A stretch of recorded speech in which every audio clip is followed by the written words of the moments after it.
Hey, Dr. Shaunna here, and congratulations for having a look at this class where we're going to look at some ways that you can transform and be healthier. And really, it is the journey to transform from dis-ease to ease. And I'm going to share with you my special brand of Be Good For You weight loss of the body, mind, and spirit. So what we're going to cover in this class is why weight loss? Why do we want to talk about that, even if you don't have weight to lose?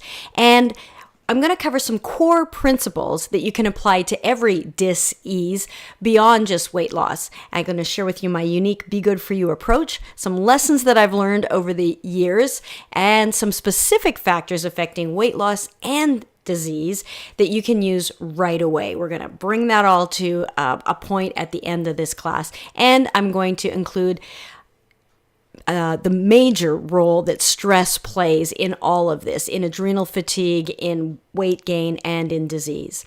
So let's get into it. So why do we want to talk about weight loss? Well, it's a huge problem, literally. Over 70% of adults are overweight, and now actually it's closer to 39% of adults are obese.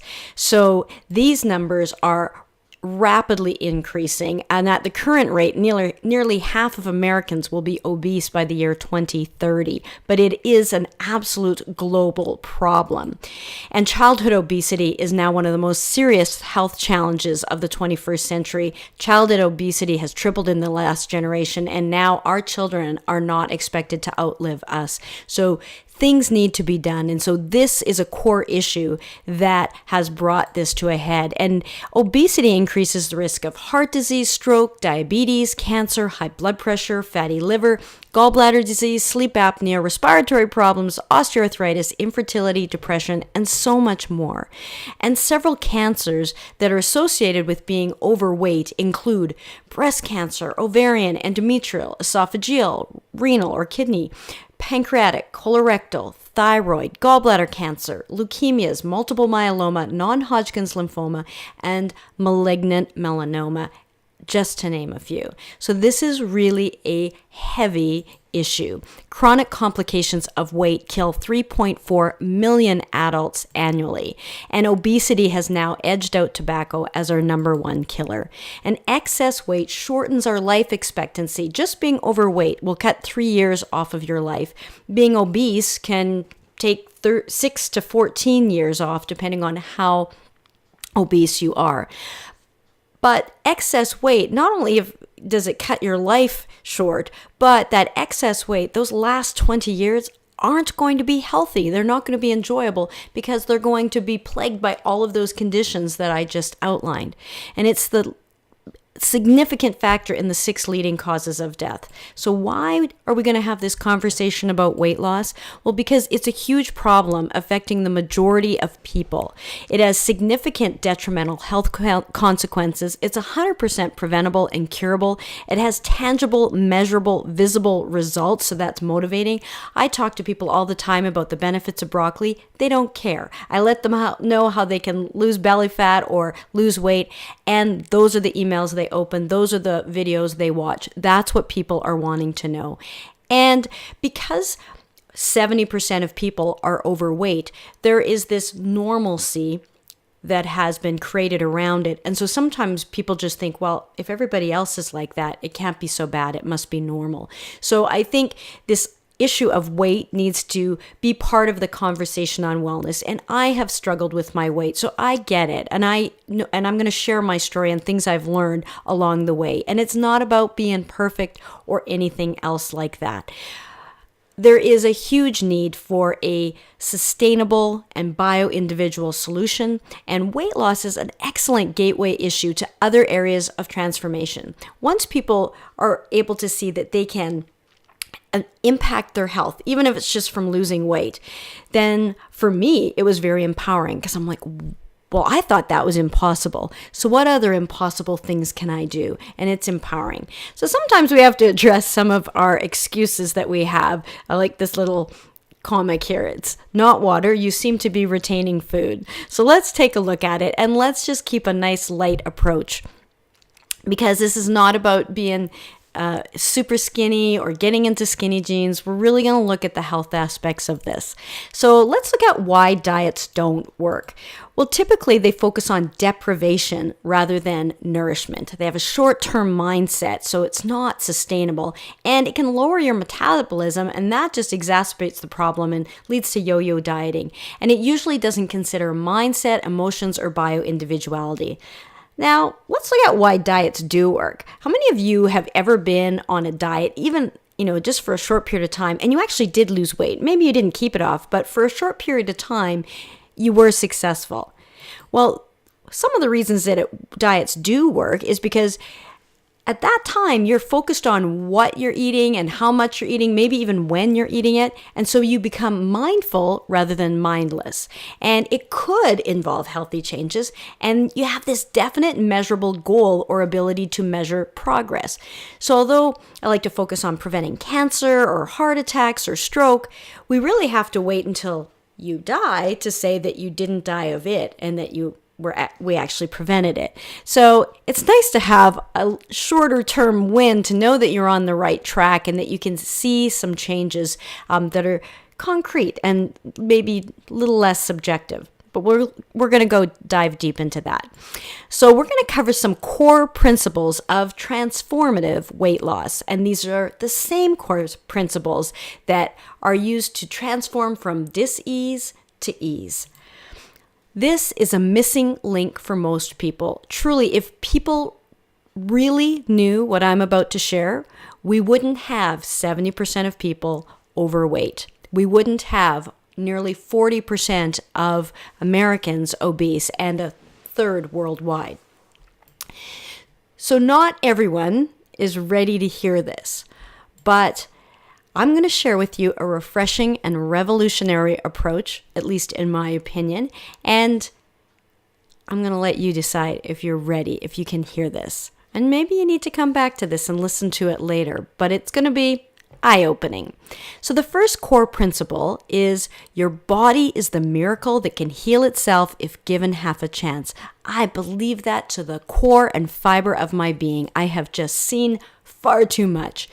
If your bone breaks, as a doctor, I can put the edges of that bone together, but it's your body that forms the bony callus around it and remodels it and heals it and makes it good as new.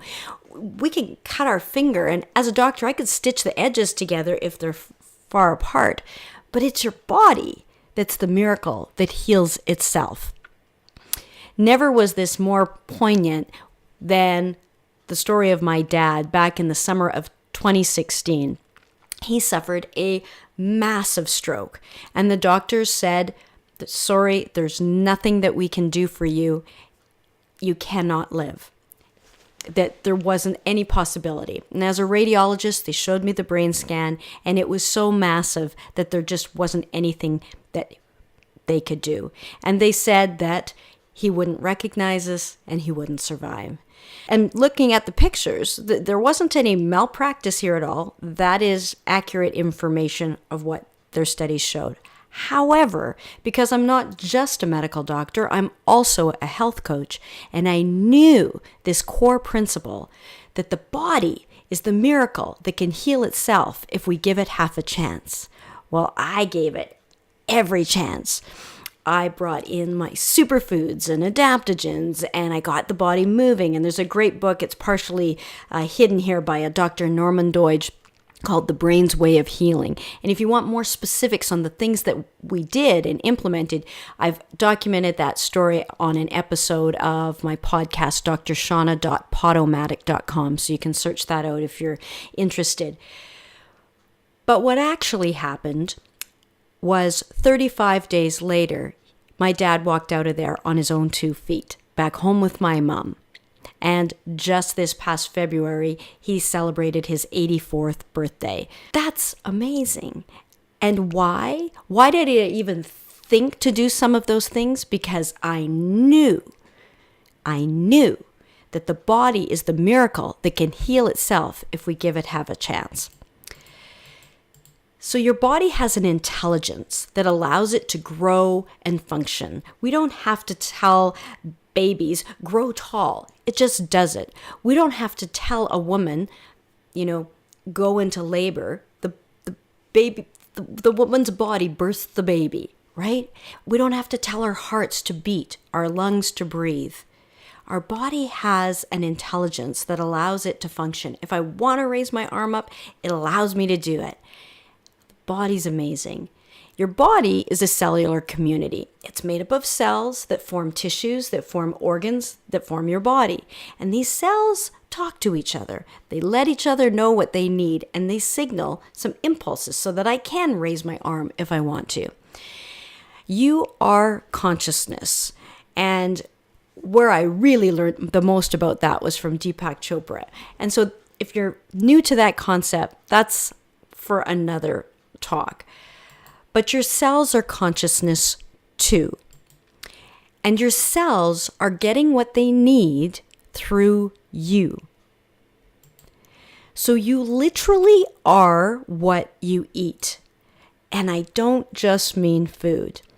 Every one of your 100 trillion cells is made up of the building blocks that you feed it through the food you eat, the drinks you drink, the air you breathe, and even the thoughts you think. How do you think we have our hormones are made up of the protein and the fat? Where does that come from? From the food you eat.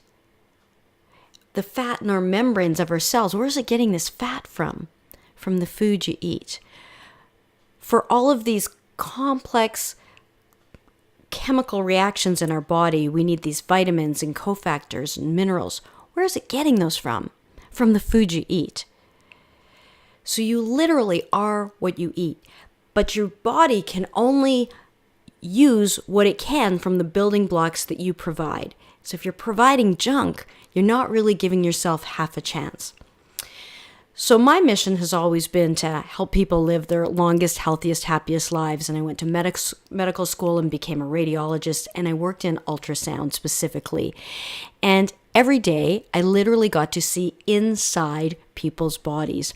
And if we look at this picture of the liver, normal liver and a fatty liver, both of these women, about the same age, have the livers that they do largely through the choices that they've made. Now, it's not necessarily their fault because they don't know, but their choices do matter. Our liver is the major detox organ. If that's all clogged up, that's going to have ripple effects. And it is a lot more prevalent than it used to be. Over 25 years ago, when I started as a physician, there would be maybe 15, 20% of people who had a fatty liver, and they would be over 40 or 50 years of age. Now, it's about 70% of people who have a fatty liver. And I've seen them as young as 8 years old. That's outrageous. That never happened 20 years ago. Never. You are what you eat. And this message isn't getting through. If we look at the carotids, that's the vessel in the neck that supplies your brain with blood. Pretty important. And if you look at that number one, that red vessel, that's clear flowing, no problem, it's getting through. Number two, it's narrowed and the walls are bumpy. It's got plaque that's built up. And number three, there's so much gray plaque that there's just that little whisper of blood getting through where it's from blue to red there. And again, these women have the vessels that they do largely through the choices that they've made. And the problem is these vessels can become so plugged up that they can occlude, they can block off, they can cause a stroke or death. A little piece of that plaque can fly off and cause a stroke. And we would monitor these people so that once they got to about 60, more like 70% narrowed, then they were a candidate for surgery. The problem is, as we watch them deteriorate, sometimes some of their other vessels had also deteriorated and they were no longer a surgical candidate. Or maybe they'd had a stroke or died in the meantime.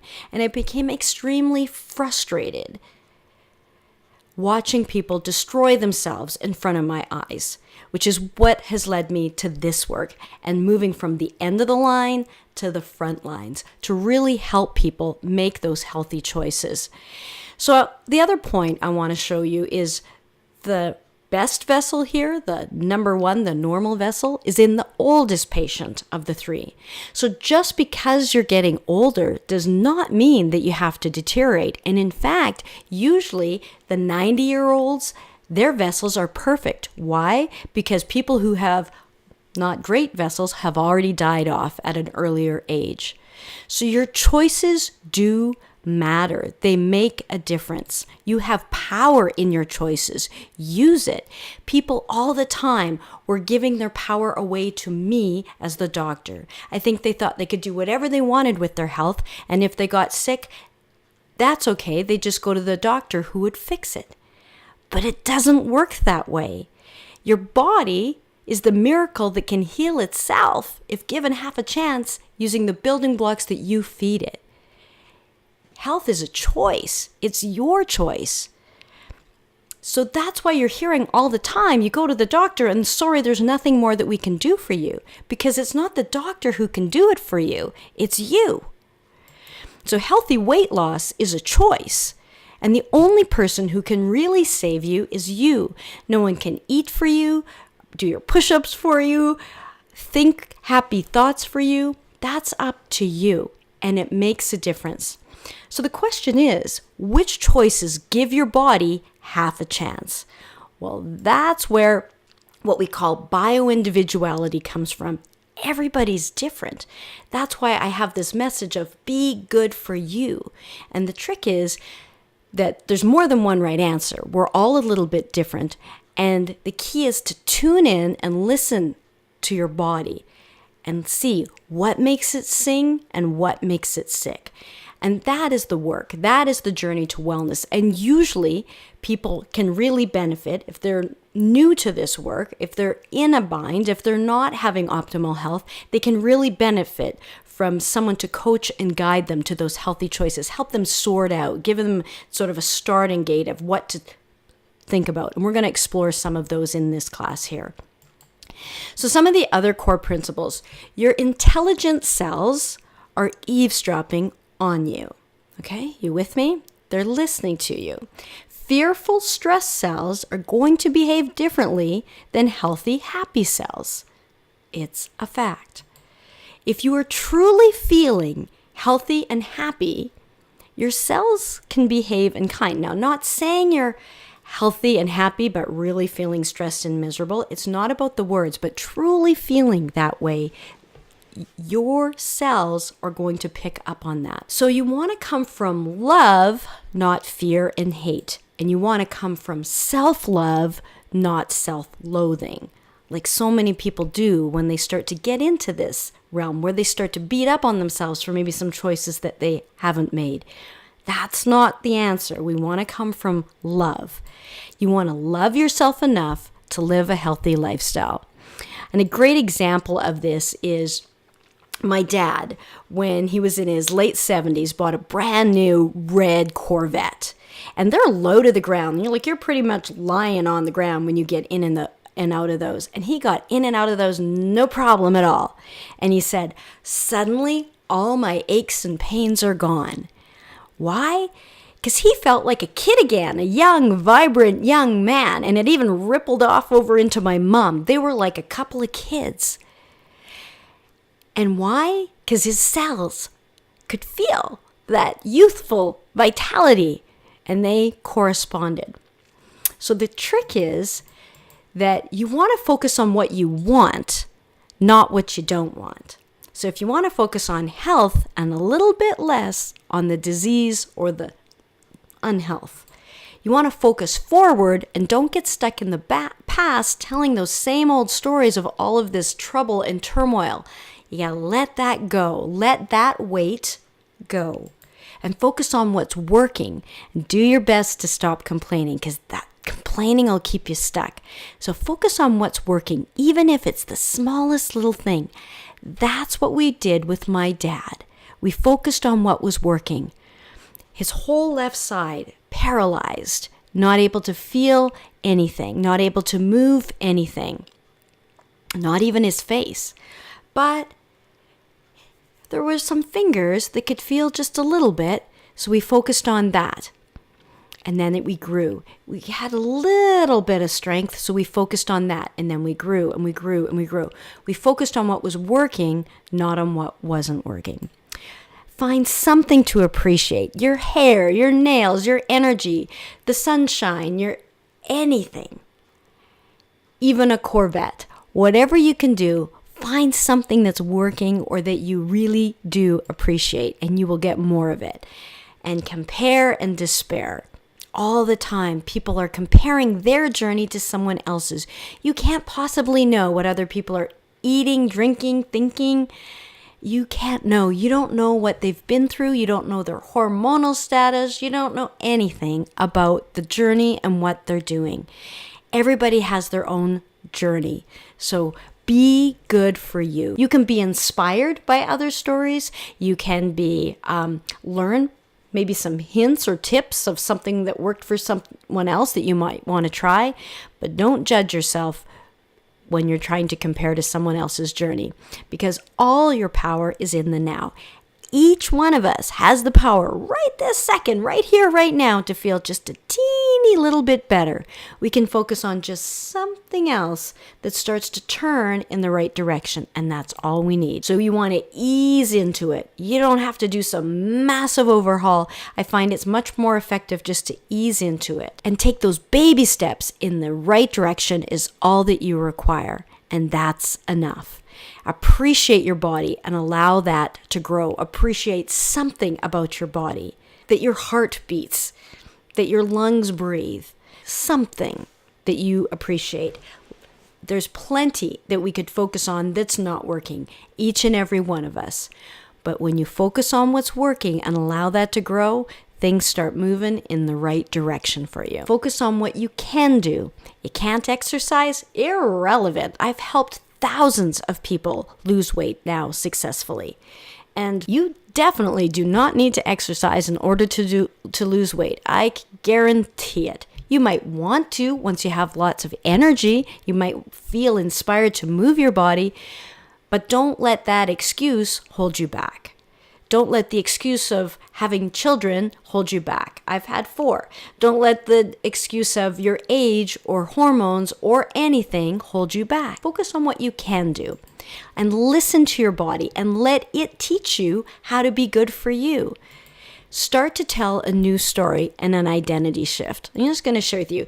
Karen is my assistant now, and she was a former paramedic. She was on disability for 3 years. She was exhausted and a couch-bound mom. She couldn't feel her hands or her feet.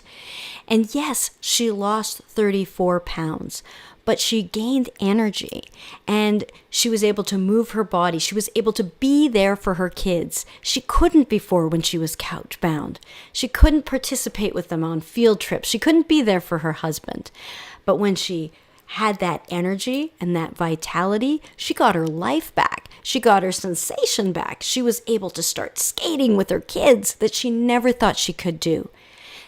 That's an identity shift. That's powerful. It's more than weight loss. Ingrid Jameau is a wonderful friend of mine, a fellow master health coach, and she was 40 and frumpy and hiding behind her kids in photographs, if you could find a photograph of her in it, and exhausted, taking naps in the afternoon to try and get through her day. Yes, she lost 40 pounds, but more importantly, she gained energy and she started to want to move her body a little bit more. And she actually started running. So if you know her story, that was more surprising than to her former self. She started showing other people, teaching other people how to run. She became a personal trainer as well as a holistic health coach. And she now teaches health coaching classes from a wellness center. And she's got a health coaching business and a personal training business. And she's a leader in health. And she's ran in 7 marathons in 1 year. That's an identity shift. From frumpy to athlete and master powerhouse. One more example. My former neighbor, Louise, was another exhausted couch potato mom. And yes, she lost those 32 pounds, but in addition, she gained energy. And she, again, wanted to move her body, started to do spin classes, started to teach spin classes. Then she started to run. She became a triathlete.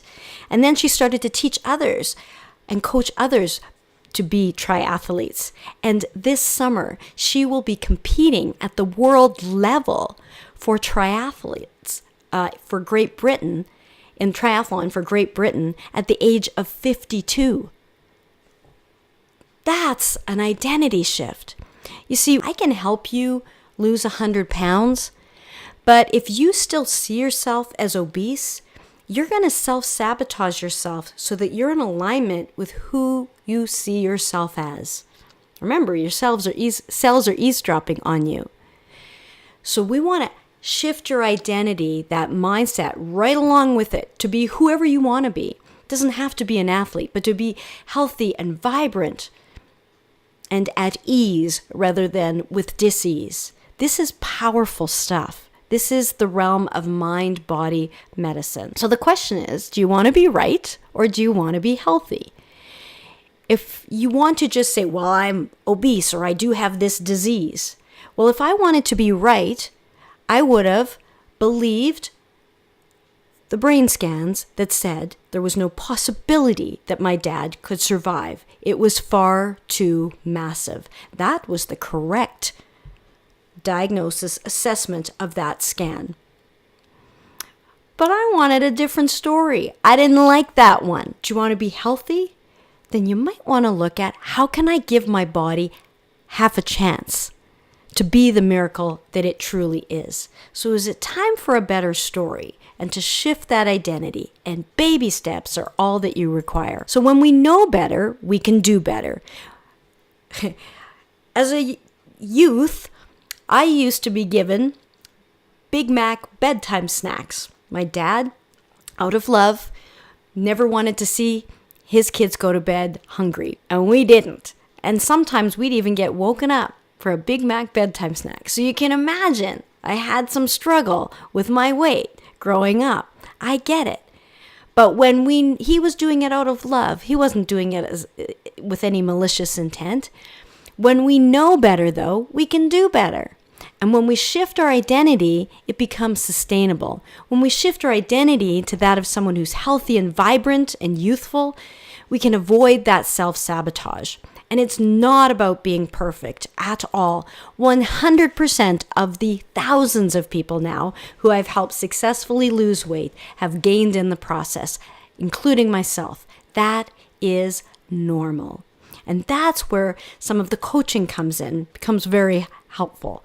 So my unique Be Good For You approach can really be summed up with, your job is to feel good.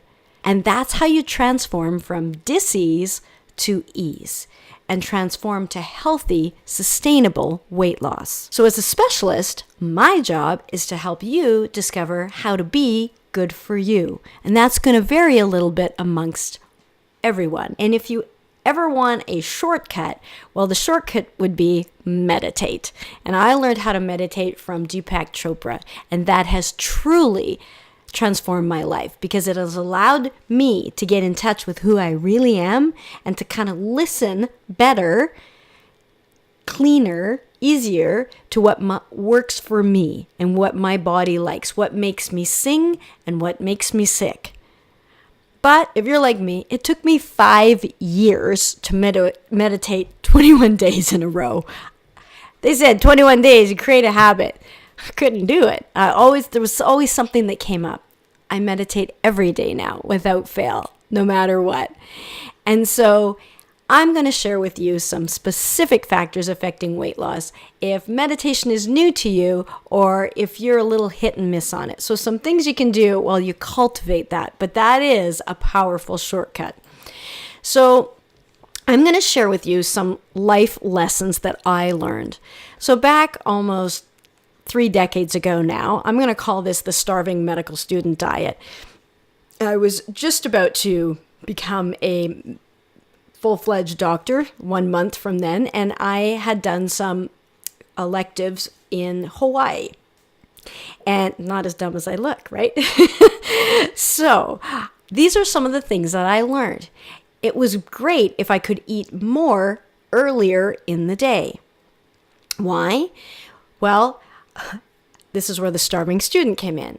For the rounds, morning rounds and noon rounds, I went to all of the ones that had food. And I ended up eating a lot earlier in the day. At dinner time, at that age, I actually didn't know how to cook. And so I didn't even know how to really work that stove. It was a month before we realized the stove was broken where we were staying, myself and another girl, another med student. And I would eat fruits and vegetables. So I discovered fruits and vegetables are amazing. And I also discovered you can lose weight without exercise. Now, prior to this, in wintry, blistery Canada, I had been busting it at the gym every day, doing my aerobic classes and step classes back then, and nothing really changed. My weight didn't change at all. I went to Hawaii. There was no gym membership. There's no classes. I had no exercise equipment. I walked to the beach. I walked to the bus. I walked at work, and that was it. And the weight fell off. It was very powerful. And so I learned that you can't outrun the fork. There is no amount of exercise that you can ever do to compensate for a less than clean diet. There just isn't. So move your body to feel good, but not as a punishment for anything you ate, because it doesn't work. And then this happened. I had 4 sons in 5 3/4 years. Don't necessarily recommend that close together. And after each child, I'd lose all but 5 pounds, but times 4 kids, that's 20 pounds plus 10 from high school, that's 30 pounds. So everybody has a story of how it happens. And this is probably where I learned the most. So I was able to lose those 30 pounds. And how I did that, even though I had struggled in those early childhood years, is I was focused more on energy and health. I wanted energy to keep up with my kids. I saw the trajectory and what was happening to my patients, and I didn't want to go down that sick path. So I knew if I didn't change what I was doing, that I was going to be fraught with all of the diseases and the aches and the pains and the heartache that they had. So I wanted to choose something different. But I wasn't exactly sure how to do that. So I treated my body like an experiment. This time, no shame or blame, and I wasn't trying to get into a skinny pair of jeans or cover it up with black. This time I listened to my body, and I discovered clean eating, avoiding insecticides and pesticides and preservatives. And I discovered superfoods that had these amazing antioxidants that could combat this free radical damage and really played an incredible role in health.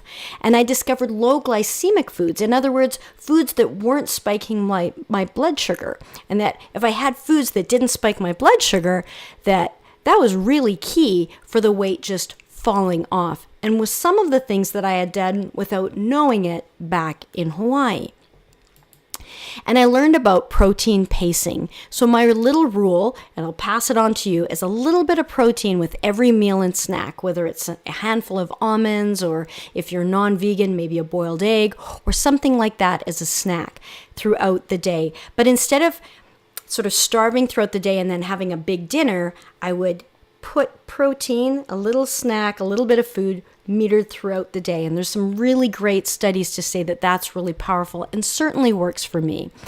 And I learned about crowding out. I didn't make anything forbidden fruit, but I made sure that I got all of my healthy foods in, and there really wasn't any room left over for some of the less healthy foods. And I discovered it was way easier, faster than I could ever have imagined. And I wanted to jump up and, shout from the rooftops hey, guys, I figured it out. It's not hard. It's easy. It's actually easy. But people didn't believe me. They said, oh, well, you're just starving yourself. And I'm like, no, I'm not. I'm eating more. Just different and more often maybe, but I'm not starving at all. I'm not starving. And they're like, well, I don't have willpower. I'm like, neither do I. It's not about that. Because when you're nourishing your body, your cravings go away, and it was a lot easier. But people who hadn't experienced it firsthand assumed it was miserable and deprivation because they assumed if you lost weight, it's a diet. And that wasn't the case at all. If you want to learn more about superfoods, I do a weekly video on my YouTube channel at Dr. Shaunna. Feel free to head on over there, subscribe. You'll get a weekly video. There's over 90 videos on superfoods. And I share a little bit about how you can incorporate those into your diet. And there's also videos on the glycemic index and load. This is really important stuff, powerful, and specifically look for a video about magic foods. That will kind of give you an idea of why high glycemic foods and sugar, for example, makes you fat. And it's the hormones, it'll describe all of that. And then tragedy struck. We had 3 family members die within a really short amount of time, all suddenly, tragically, and clustered together, 2 of them 24 hours apart in 2 separate provinces, 2 separate incidences. And I got walloped. I don't know if you've ever had a time in your life where it was just like catastrophic. And I discovered the role of sleep deprivation, stress, and water, and the role of baby steps in this whole weight loss plan. And so when that happened, and I'll dive into all of the asterisk ones in a minute, but when that happened, I couldn't do anything. Like, I knew about the foods. I was still eating quite healthy. And by the way, that comfort food is so not comforting. That will keep you stuck and miserable and depressed. It just will. Food is mood. It forms your hormones. So the sooner you can get back to healthy eating, the better. But even with that, my belly just ballooned up. And we're going to talk about stress and the role that that plays. I knew there was things I should do, but I just couldn't. Have you ever known what you should do, but you just can't? So remember that principle, focus on what you can do, not what you can't do. So I'd already learned that if I meditated, if I journaled, and I exercised, that I felt better. So I decided to do 1 minute. That's something that I could do. 1 minute, 60 seconds of exercise. 1 minute of journaling, and 1 minute of meditation. And the next day I did 2, and the next day I did 3, and I just baby stepped my way out of there, all the way back to health and wellness. Inch by inch, it's a cinch. You set that bar really low if you need to get a little win. Just all you need to do is point yourself in the right direction. It just ease into it, baby steps. It doesn't have to be hard. Just do that one tiny baby step. Just go positive in the right direction rather than beating yourself up and staying stuck in the mud. That's it. So let's look at sleep. Aim for 7 to 8 hours, but be good for you. Everybody's different in what they need. Listen to your body. But chronic sleep deprivation has definitely been associated with obesity and an intolerance for carbohydrates, which is something that we tend to go to at night. There was a study of 68,000 women, and they found that those who had less sleep were more likely to be obese. In fact, if you had less than 4 hours of sleep a night, you were 73% more likely to be obese. That's huge. Sleep deprivation increases something called ghrelin, which is turning on the on switch for your appetite. And it also decreases your leptin, so that's like turning off the off switch. So you are hungry bear if you're sleep deprived. And not only that, it impairs your insulin sensitivity, so you can't tolerate those carbohydrates. So my nighttime nacho habit was devastating. And it increases your cortisol, that stress hormone that increases your belly fat. Now, stress, as we mentioned, increases the cortisol and belly fat. It also weakens your immune system. It interferes with sleep, so it's sort of like a vicious circle, increases your appetite and that fatty liver. And it does a lot more disastrous things. We're going to touch a little bit on that. Lots of studies indicate that cortisol and stress increase obesity and that belly fat and that deadly visceral fat. If you look at the MRI picture there, all of the white inside the red circle is that visceral fat. But there are things that you can do through cleansing off toxins, through adapting yourself to stress and nourishing your body that can improve that. And we're going to talk about some of those solutions. So let me ask you, does any of this sound familiar? Because what I know is a lot of the people that I coach are significantly affected by stress. Apart from their weight, they might just have a little bit of a belly, or they might be feeling some of this, and this matters. So if you are feeling wired but tired, or chronic fatigue and exhaustion, but then you might get that late night second wind, like around midnight now, like you're raring to go and you can't fall asleep. Or if you fall asleep, waking up in the middle of the night, especially around 1 to 4 in the morning.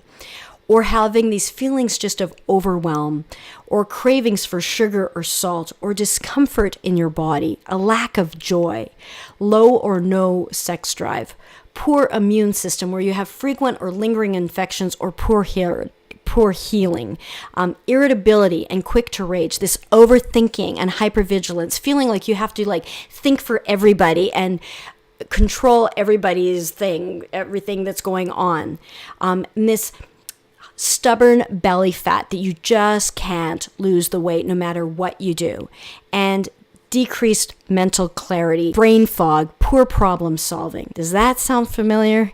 If so, we really should talk, because this is rampant. This is epidemic. And I almost did this whole talk just on this. And I've talked about this for 90-minute lectures before. This is really important. So let's look at our nervous system and just briefly, there's two aspects to this: your fight or flight and your rest and digest system. Fight or flight, it's designed, if you're being chased by, a tiger, then there's things that your body's going to do to help with your survival. And then once that short-lived stressor is over, then you can rest and digest and resume regular programming. The problem is we're stressed all the time, and there is no tiger behind us, and it's not going away. And it's a different type of stress. So the same things, well, let's go through some of these things on that green side there that happen to help you deal with an imminent threat. So first of all, your pupils will dilate so that you can take in more, so that you can look for an escape route, right? That's going to be helpful for you. It's going to inhibit salivation because you're not trying to digest anything. You're trying to run away from the tiger. Now, this also explains why, if you're nervous in public speaking, why you get a dry mouth. It also is going to increase your heartbeat because you got to pump that blood out to the muscles so you can run away, which also explains why you get a racing heart rate when you're nervous. It's going to relax your airways so you can bring in more air so you can run away from the tiger. But if you keep those airways open long term, you're more prone to infections that are going to come in. It's going to inhibit the activity of the stomach and of the intestines. So it's going to inhibit your digestion. So if you're actually trying to, because you're not trying to eat when you're running from a tiger. If there is no tiger and you're feeling like that, then you're trying to eat, but your body is not digesting it properly. And that can set up a whole series of problems because remember, your body's made up of the building blocks that you feed it. But it has to not only get in you, but really in you and absorbed and put to work. And it can't optimally do that when you're stressed. And it's going to stimulate the release of glucose, sugar, so it can circulate through your bloodstream so you have a ready supply of fuel as you're running. And it's going to inhibit your gallbladder as well. So that is going to not be contracting. And you might get, if that's chronic and long term, that might get sludgy. And you might have gallstones, for example. And it's going to secrete your adrenals are going to secrete your epinephrine, norepinephrine, relax your bladder, etc. And sexual dysfunction, of course, as well. There's all of those things are affected. So short term, there's some survival benefit to these for you. It's even going to decrease the blood flow to your skin so that if the tiger swipes you, you won't bleed to death.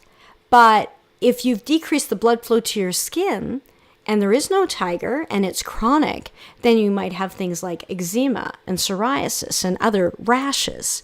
This really affects all areas of your body. And I'm going to show you a slide. Don't get scared. I just want to say that some of the things that are happening to you are physiologic. You don't have to understand all this. You just have to understand the gist of this and why you might have some cravings and why being able to deal with the stress.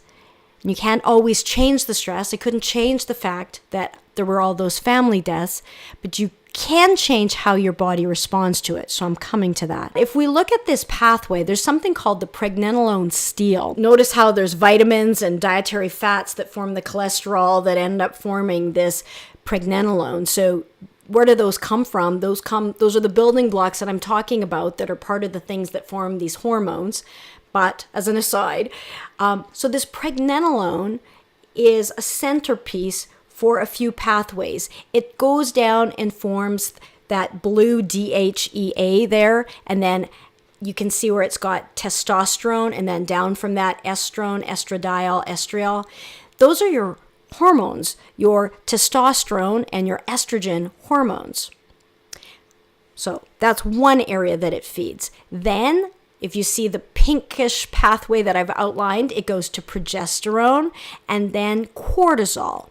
Okay, that is another thing that pregnenolone forms. And if you go the other pathway from pregnenolone across the pink line to progesterone and then all the way down, you'll see that brighter pink corticosterone and aldosterone. Aldosterone affects your sodium-potassium balance. All right, so your body is supposed to take this and distribute it accordingly. If you are on high alert, like a terror, high alert stress, your body says, forget everything else. We're not trying to make babies here. Gosh, we're not trying to make babies right now. No, we're running from a tiger. That's not what we're trying to do. And we're not going to deal with aldosterone right now. Not right now. Everybody, go to cortisol. We need more cortisol. We need more cortisol. We need more cortisol. And it's just like pressing that button. And that has ripple effects. It affects your hormones. You grow hair on your chinny chin chin. You get this belly fat. It messes with menopause. It messes with everything. Everything. It messes with your fertility. It messes with your cravings for salt and sugar. Salt in particular in this diagram. It's a huge factor. So it's not because you have some crummy willpower or that you're weak or you're somehow inherently flawed. It's science. So the core root of this whole bad apple is the stress. And that's what we need to deal with. And there's other effects. This circle thing, microscopic picture, is of a vessel cut in cross section and looking through it. And you can see the one that should be pictured just above my head, if this is correct, has a thick wall. That's got a lot of plaque, much like those ultrasounds that we looked at of the carotids, how they had that plaque. This is plaque. That's the effect of stress. And then we look at the effect of stress. Now, these are nerve cells here. When you have nerves, we want to have those little connections at those synapses so we can make those connections so we can think clearer.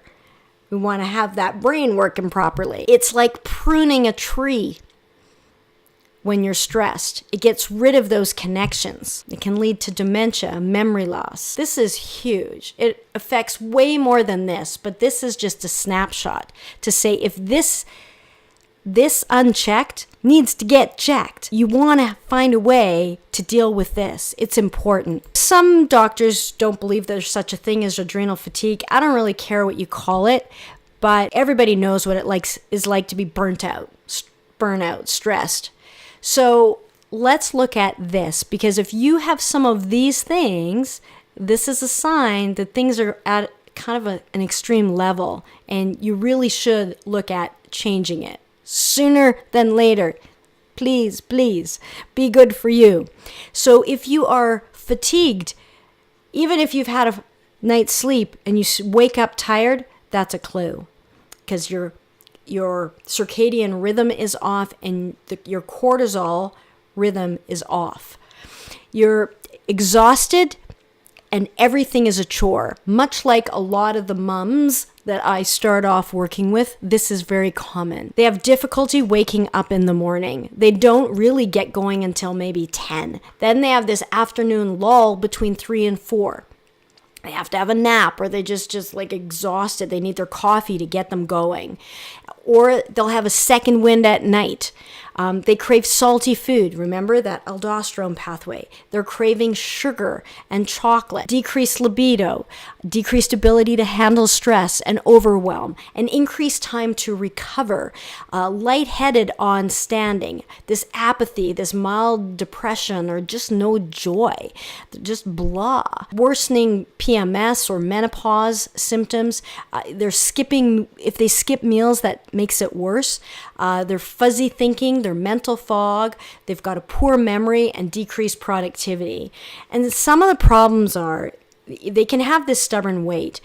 And one of the worst things that people can do is diet. Dieting is really, and over-exercising is making this worse. So what can you do? Well, obviously, I could probably ask you to come up with a list of 10 things that you could do to manage stress, and you could come up with some great things that you may or may not do. And removing yourselves from stressful and toxic situations is a great idea, but you can't always do it like that. So I discovered adaptogens. Well, I didn't discover them, but when I used adaptogens, Dr. Israel Breckman is the one who's credited with being the father of adaptogens.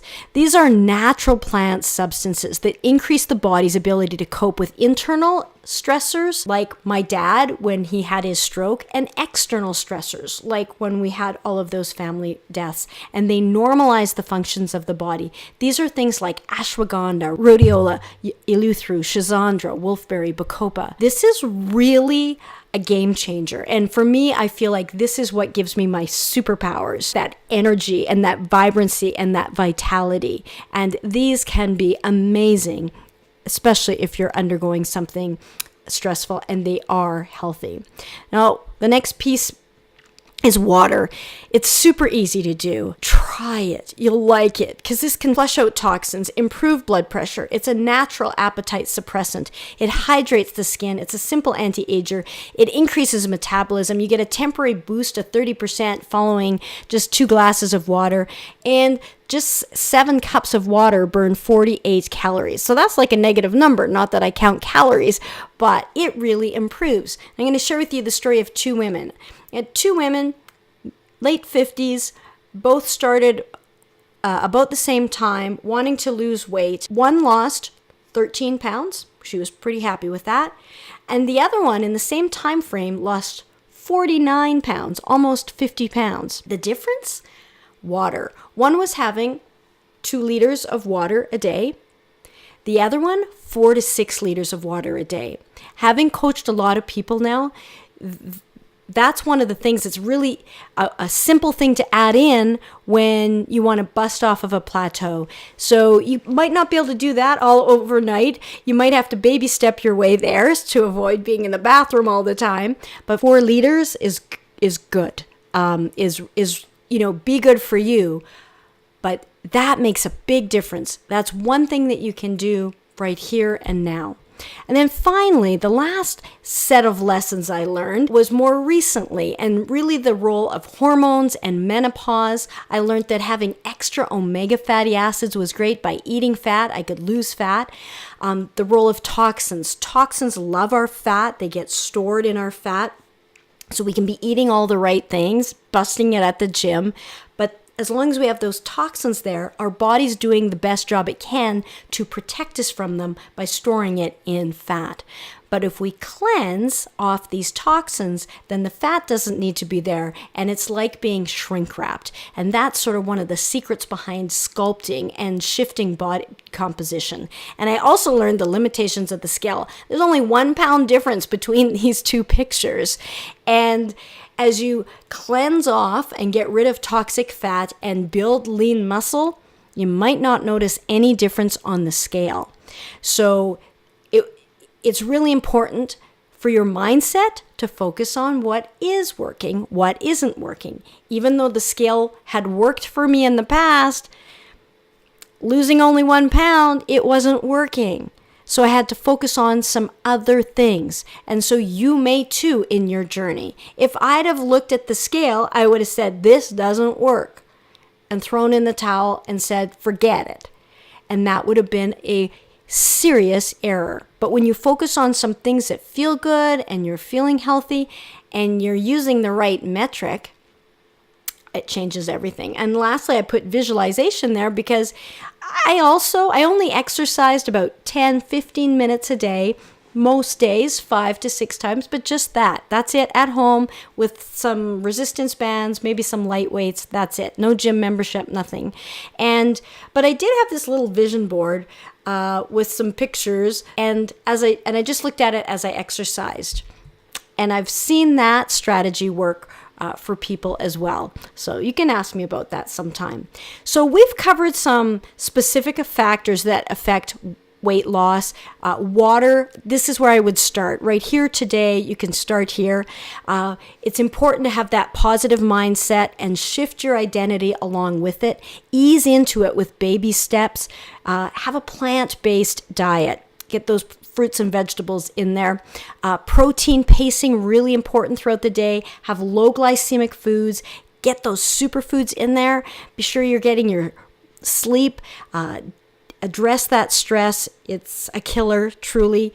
And, look at getting rid of some of the toxins. Now, if you've done all of that above the line, if you've got your superfoods and your antioxidants in there, you're going to be taking care of that inflammation. And if you've dealt with that stress and you've got the superfoods in there and your sleep and those other things, then that's going to go a long way to affect your hormones. And those are often a non-issue. That's the bulk of what you could possibly need to do. So what are you going to implement today? And which one of these do you want to learn more about? Because there's probably some of these aspects that are maybe new to you or you want to delve deeper into. So write down, what do you want to implement today? One little baby step that you can put in there. And what do you want to learn more about? And then how can I help and support you? I would love to do that. I live for and love these healthy transformations. That's why I shifted from the end of the line to the front lines here. So, some ideas for you. Want to know more about superfoods? Check out that YouTube video. Or I also have a book, Doctor Up the Recipe, on Facebook. Facebook friend me. Look for me at Shaunna Menard. I also have a business page, Dr. Shaunna, the Canadian Health Coach. I post healthy ideas there all the time. You can also join our private group, Be Good For You. You can search that out. You can ask to join, and I can approve you in there. And we share even more healthy tips in there. And then I've also created a meal planning service called Meal Cure. If getting healthy dinners on the table is difficult, these are easy 30-minute meals. I provide the shopping list, the menu, the easy recipes. People really love that. So you can check out mealcure.com. It's also attached to drshaunna.com as well. And if you happen to be a health coach or other health professional academy, I would love to support you. Obviously, I can't do this alone. The world needs you, and I would love to support you. I've learned a lot in this journey in holistic entrepreneurship, and I would love to be able to help you and share some of what I've learned. So you can check that out through the Health Coach tab at Dr. Shaunna. So true lifestyle transformation, though, requires support, mindset shifts, especially if you want to do that identity shift, accountability, a customized plan. What really works? Can you do dairy? Can you do gluten? Are there other factors? Do you have some other issues going on? And attention to primary food. And primary food are things like your relationships. If you actually interview people who've had a heart attack in ICU, if you really listen to them, they've also had an attack of the heart without fail. And every one of these transformations have also had some sort of mindset or relationship trauma or stressor. And so sometimes that needs to be addressed as well.